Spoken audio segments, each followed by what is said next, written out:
Hey guys, welcome back to my channel. For those of you who are new to my channel, my name is Mickey Pardo. I'm a biologist. I have a PhD in animal behavior and I've been studying animal behavior and ecology for over 15 years. And my particular area of specialty is in bioacoustics, which is the study of animal sound.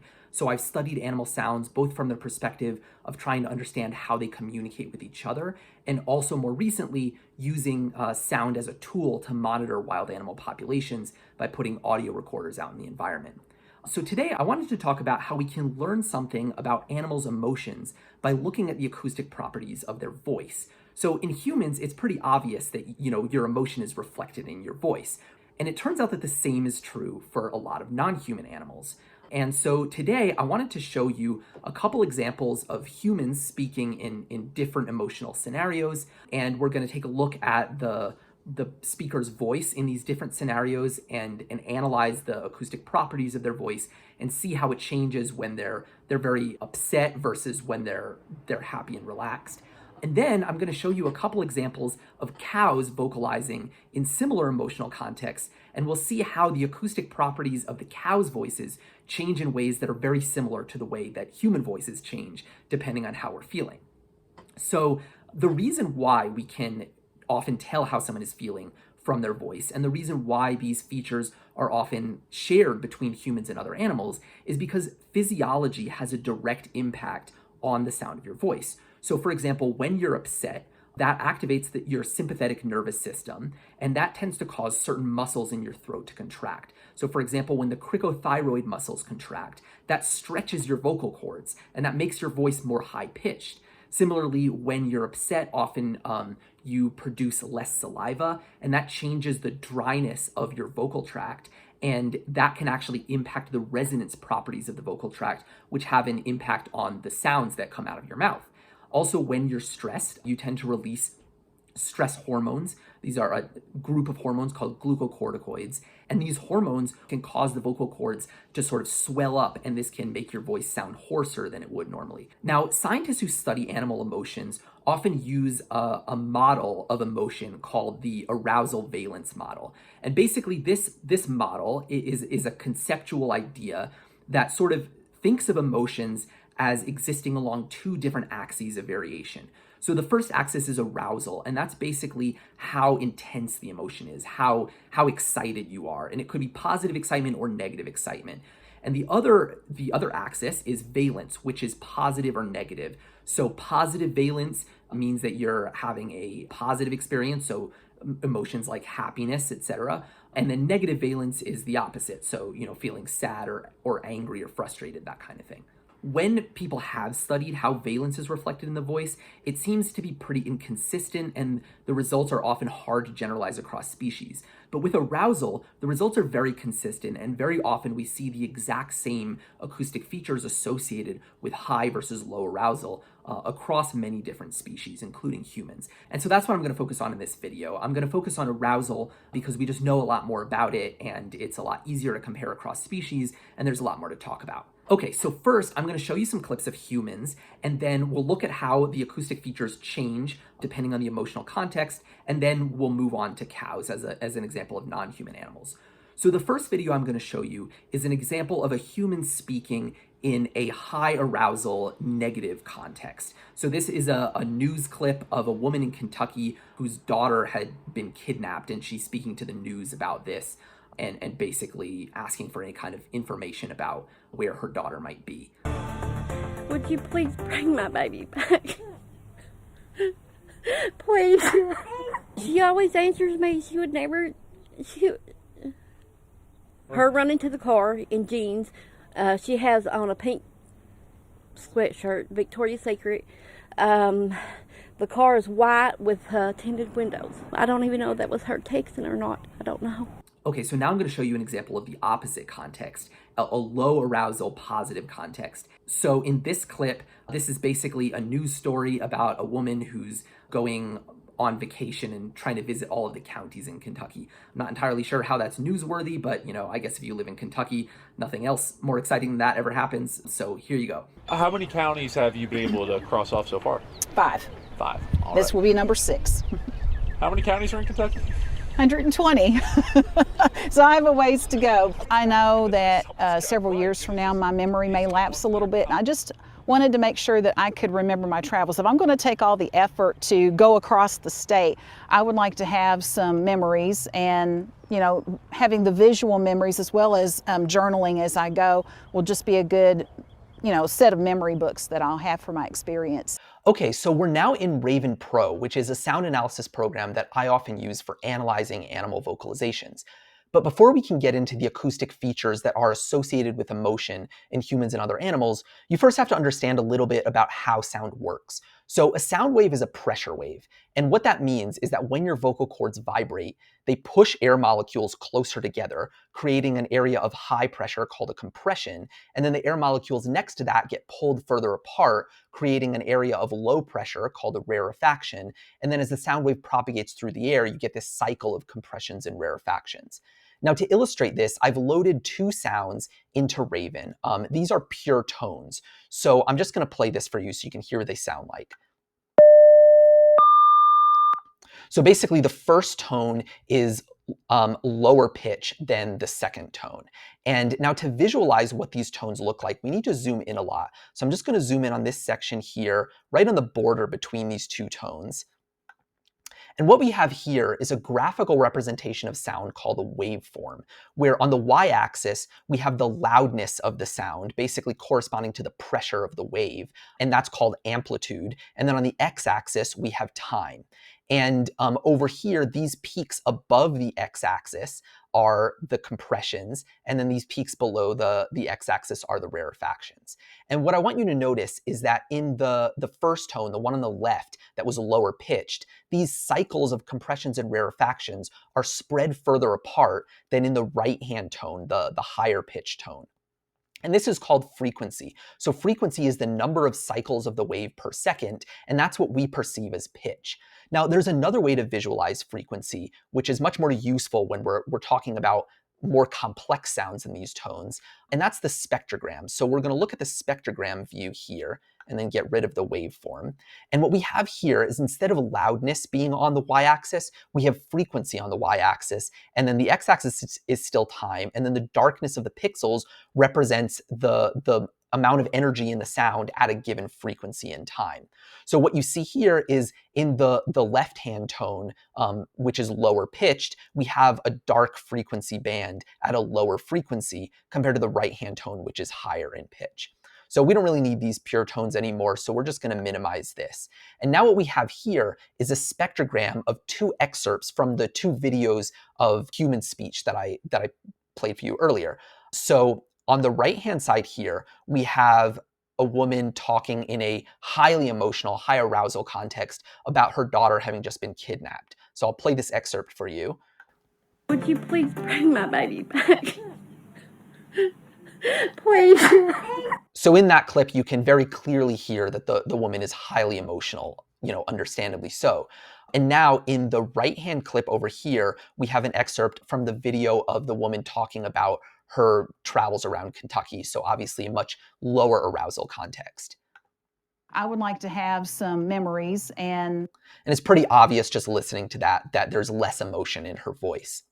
Now, I want to talk to you about three acoustic features in particular that have been associated with emotional arousal in both humans and other animals across a wide range of studies.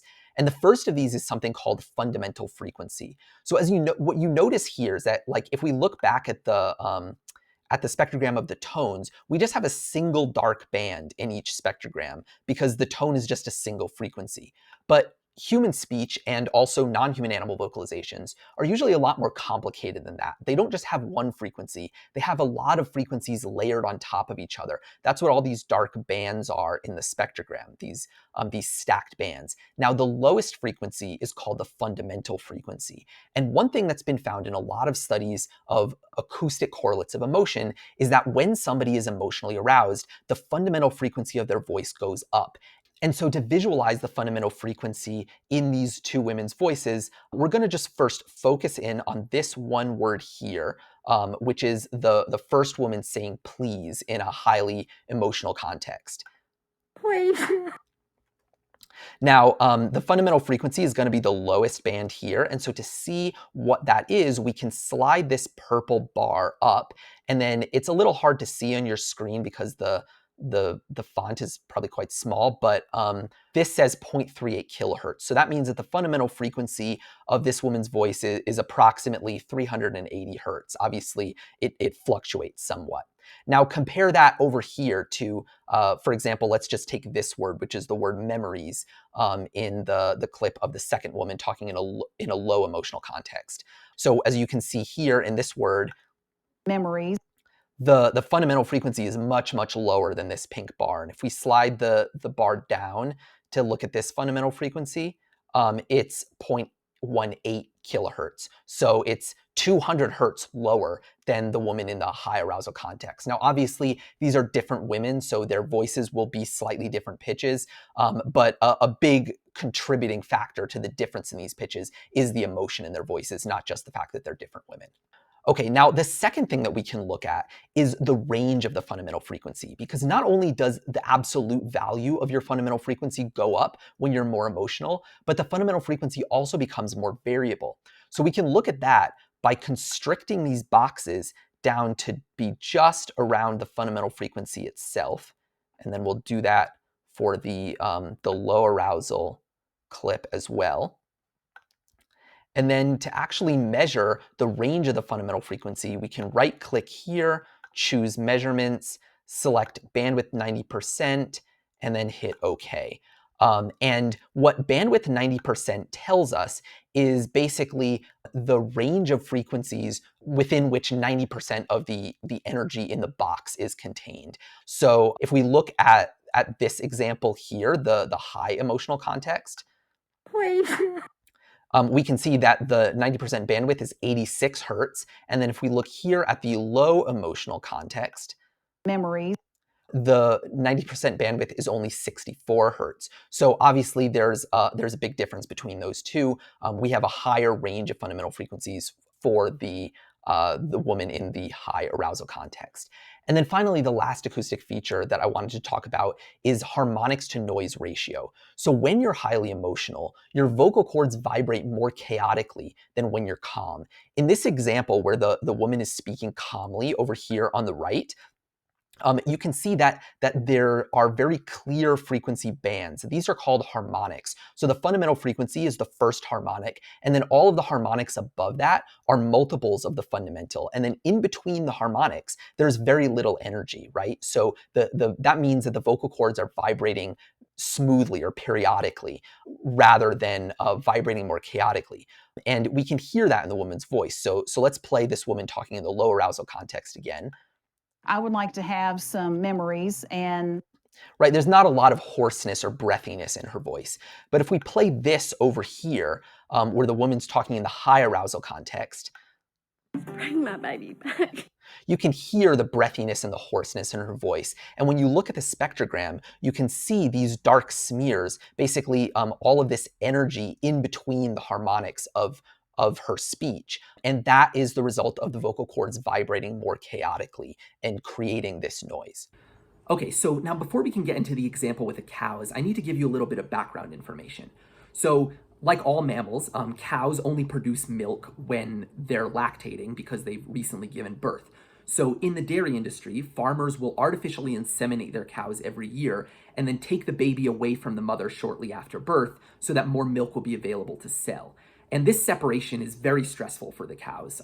There's a lot of evidence that they experience a lot of negative emotion, high arousal negative emotion in this context. And so that's the context that I'm going to show you here. And this is as closely comparable to the first human clip as I could find. So basically the first human clip, right, was a mother talking about her daughter having been kidnapped. So I'm going to show you a clip of a cow crying out because her baby has recently been separated from her.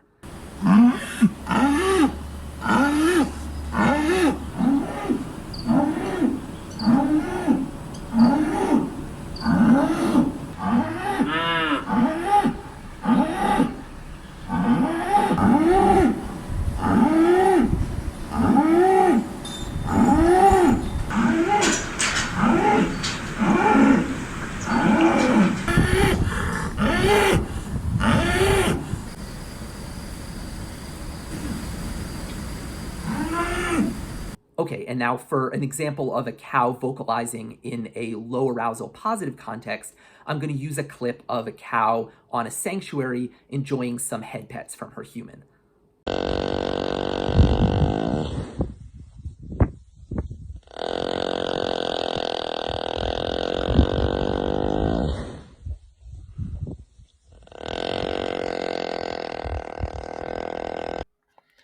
Okay, so now we're back in Raven Pro and I've loaded a clip of each of the two cow recordings. So on the left, we have a clip of the cow vocalizing in the high arousal negative context where her baby has just been taken from her. And now on the right, we have a clip of the low arousal positive context. So the cow vocalizing while being pet on a sanctuary. So right off the bat, it's pretty obvious that there's an audible difference between these two sounds. And if we look at the same acoustic features that we looked at with the human examples, we're going to see that the same patterns emerge in terms of the differences between the high arousal and the low arousal context. So first, let's look at the fundamental frequency. So if we raise up this purple bar to the fundamental frequency of the high arousal context, the fundamental frequency is about 0.37 kilohertz or 370 hertz. Now compare that to the fundamental frequency of the low arousal context, where the fundamental frequency is actually only about 0.04 kilohertz or 40 hertz. And you can actually hear the difference in the frequency. So pay attention to the pitch of these two sounds. So first, the high arousal context. And now let's listen to the low arousal context. Now, hopefully you could hear the very obvious difference in pitch between those two sounds. Now, if we look at the range of the fundamental frequency, again, we're going to see the same pattern that we saw with the human speech. So if we move this box to be just around the fundamental frequency of the high arousal context, and then we do the same for the fundamental frequency of the low arousal context. And actually, I need to zoom in a little bit because the frequency is so low here. So now we've got a box around the fundamental frequency in both calls, and then we just do the same thing we did with the human example, which is right-click, choose measurements, 90% bandwidth. And now if we look down here, I don't know if you can actually see these numbers on your screen, but for the high arousal context, the range of the fundamental frequency is 152 hertz, whereas in the low arousal context, the range of the fundamental frequency is just 11.7 hertz. So there's a huge difference there in the range of the fundamental frequency. And then finally, if we look at the harmonics to noise ratio, it's pretty obvious, again, just by looking at the spectrogram. So I'm just going to increase the frequency resolution a little bit. And you can see that in the left-hand call, the high arousal context, there's a lot more noise in between the harmonics than in the right-hand call, the low arousal context. So again, this is exactly what we saw with the human example. In the high arousal context, the fundamental frequency was higher, the range of the fundamental frequency was greater, and there was more noise in between the harmonics. And that's exactly what we saw with the cows as well. And this pattern holds across a wide range of acoustic features, not just the three that I talked about in this video. So these vocal features underscore what we already know from behavioral and physiological data, which is that cows form a strong emotional bond to their calves, and they suffer immensely when those calves are taken away from them. And the bond between a mother cow and her calf is biochemically very similar to the bond between a human mother and her infant. So I talked about this in more detail in my video titled, Do Animals Love Their Babies? But basically, the bond between a cow and her calf involves the same hormones as the bond between a human mother and her infant, chiefly the hormone oxytocin. It involves very similar regions of the brain. And across mammals, when individuals are separated from other animals who they're closely bonded to, a part of their brain called the anterior cingulate cortex lights up. And this is the same part of the brain that's involved in processing physical pain. And when cows and calves are separated on dairy farms, not only do they show evidence of strong emotions in their voice, but they perform certain behaviors like moving their heads and tails more than usual that are normally associated with physical pain, but it's processed in the same way because the same region of the brain, the anterior cingulate cortex, is responsible for both physical and emotional pain across mammals. So in the dairy industry, cows go through this emotional pain of being separated from their calf year after year after year, from the time that they're old enough to be impregnated until the time that their milk production starts to decline and their body is spent, and then they're sent off to the slaughterhouse. Every year they're impregnated and then they have their baby taken away from them after they've had just enough time to bond with them. And the crazy thing about this is that this is all to produce a product, namely dairy, that we don't even need. There's no need for dairy for our health. We can get all of the nutrients and vitamins that we would get from that people get from dairy from other sources as well. And again, I talked about this in more detail in my video, Do Animals Love Their Babies? The real reason why we're doing this is not because we need to, it's because we want dairy products, right? We want them because they taste good. And one of the most common objections that people give to going vegan, I'm sure, any of you who are vegan have heard this a million times. People are like, oh, you're vegan. Oh, I can never go vegan. I love cheese too much. And you know what? Fair enough. That's your choice. No one can tell you what to do. But honestly, would you rather give up cheese, or would you rather forcibly impregnate someone every year, take her baby away from her after she's had just enough time to bond with him, and then kill the baby? Because those are the only two options you realistically have. So you can decide for yourself which is the right thing to do. But the thing is, you don't even really have to give up cheese. When I stopped eating dairy over 15 years ago, vegan alternatives to cheese were honestly pretty gross, and I just assumed I'd never be able to eat cheese again. But we're at the point now where a lot of vegan cheeses are nearly as good as dairy cheese. In some cases, you can barely even tell the difference. But regardless of whether you think that vegan alternatives are exactly equivalent in taste to the dairy cheese that you're used to, that's not the point. Again, the point is whether taste can ever justify forcing someone to go through the pain of having her baby ripped away from her year after year after year. And I'm willing to bet that most of you don't believe that it does. At least I hope that most of you don't. But what I think is even more important than people choosing to give up dairy and boycotting this industry is people getting on board with the idea that the dairy industry needs to be phased out. So for example, if you ever get the opportunity to vote on a policy that helps end the dairy industry or other aspects of animal agriculture, I hope that you vote yes. And this is a lot more realistic than you might think. So a growing tactic within the animal rights movement, and something that has really been spearheaded by an organization that I volunteer for, Pro Animal Future, is the idea of using citizen-initiated ballot measures to ultimately end factory farming, but along the way to change laws to make the world a better place for animals. And in addition to that, the thing about the dairy industry that's kind of unique relative to other aspects of animal agriculture is that it relies very, very heavily on subsidies to stay alive. And so another thing that you can do is make it clear to your elected representatives that you want these subsidies to end, that you don't want your tax money to be used to prop up an industry that relies on causing intense emotional pain to millions of mothers and babies every year. Obviously, we're not going to get rid of the dairy industry overnight, but if enough public pressure mounts, these subsidies will eventually end, and the dairy industry will die when those subsidies disappear. Okay, that's probably enough preaching for today. I'll end it here, but let me know in the comments what you think of this video and whether you'd like to see more content that gets a little bit more into the analytical side of how scientists study animal behavior. Thanks for watching, and see you next time.